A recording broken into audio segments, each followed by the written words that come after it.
We were gathered for our usual Saturday brunch, the table brimming with laughter, half-eaten pastries, and too many mimosas. The kind of gathering where conversation flowed without pause and inhibitions dissolved in the warmth of shared stories. Our laughter rang louder than usual, the kind that leaves cheeks sore and mascara smudged. And, as it so often did, the topic drifted toward relationships. One of the girls playfully nudged me and joked about how quiet and serious Daniel always seemed. I grinned, caught in the ease of the moment, and without thinking I said it. Well, at least that other guy I dated could make me laugh. And he actually knew what he was doing in bed. It was meant to be funny. A throwaway line. The kind of thing you say to get a rise out of your friends, to add spice to the conversation. The table erupted with laughter. I laughed, too, loud, carefree, completely unaware that Daniel had just walked into the cafe behind me. He had come to surprise me, something rare for him, with a bouquet of sunflowers clutched gently in his hand, and that soft, slightly shy smile he wore only for me. But the moment he heard my words, that smile disappeared. He stood there, still and silent, while my words echoed in the air like shards of glass. I didn't see him at first. It was a sudden shift in energy, the hush that fell over our table, that made me turn around. And there he was, eyes fixed on me, sunflowers trembling slightly in his hand. He didn't say a word. He just stepped forward, placed the flowers carefully on the empty chair beside me, then turned and walked away. I froze. My laughter died in my throat, replaced by a sickening wave of nausea that settled deep in my gut.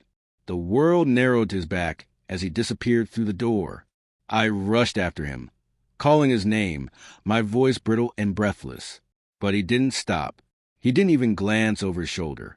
I stood on the sidewalk, stunned, staring after him, my pulse pounding in my ears. A single joke, thoughtless, cruel, had fractured something precious, and I had no idea how to piece it back together. He didn't come home that night.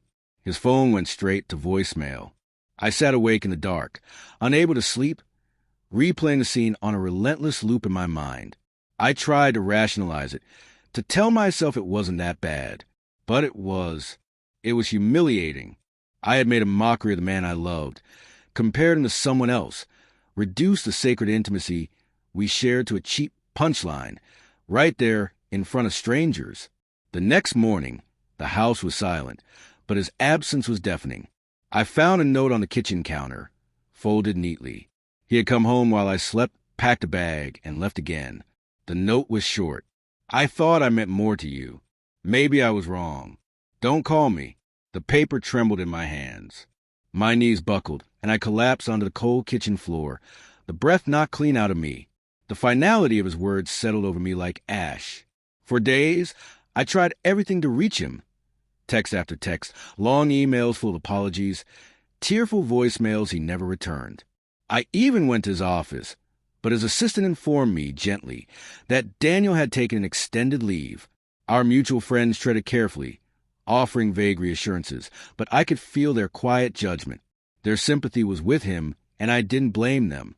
I had hurt someone who had only ever loved me with unwavering patience. I kept remembering the quiet moments.